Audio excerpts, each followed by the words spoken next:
Hi guys, good morning. So full ಮಳೆ ಅಂದರೆ ಮಳೆ. ಇವಾಗ ಸ್ವಲ್ಪ ಬಿಸಿಲು ಬಂದಿದೆ, ಹಾಗಾಗಿ ನಾನು ತೋಟದ ಹತ್ರ ಬಂದಿದ್ದೆ. ಇಲ್ಲಿ ನೀವು ನೋಡ್ಬೋದು, ಒಂದು ಮಾವಿನ ಮರ ಇದೆ. ಇದು ಸಿಕ್ಕಾಪಟ್ಟೆ ಹಣ್ಣು ಆಗಿತ್ತು.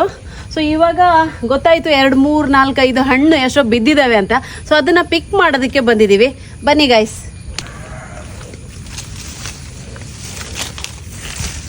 ಓಕೆ ಗೈಸ್, ಇಲ್ಲೊಂದು ಬಿದ್ದಿದೆ ಹಣ್ಣು, ನೋಡ್ಬೋದು. ನೋಡಿ ಇಲ್ಲಿ, ಮೈ ಗಾಡ್. ಮತ್ತೆ ಓಕೆ ಗೈಸ್, ಇಲ್ಲೊಂದಿದೆ.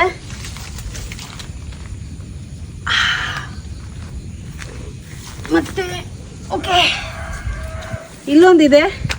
ಟೋಟಲ್ ಆಗಿ 3 ಮಾವಿನ ಹಣ್ಣು ಬಿದ್ದಿದೆ ನೋಡಿ. ಎಲ್ಲ ಎಲ್ಲೋ ಕಲರ್ ಆಗಿದೆ, ಆದರೆ ನಿಮ್ಮ ಗಿಡದಲ್ಲಿ ಒಂದು ಕಾಣಿಸ್ತಿಲ್ಲ, ಯಾಕೆಂದರೆ ಎಲ್ಲ ಆಲ್ರೆಡಿ ಹಣ್ಣಾಗಿದೆ. ಸೊ 1 kg ಇರ್ಬೋದು. ಮತ್ತು ಯಾರು ಹೇಳ್ಬಿಡಿ ಇದು ಅಂಗಡಿಯಿಂದ ತಂದಿದ್ದು ಇಲ್ಲಿ ಇಟ್ಕೊಂಡು ವಿಡಿಯೋ ಮಾಡಿದ್ದಾರೆ ಅಂತ. ಓಕೆ ಗೈಸ್, ಬಾಯ್.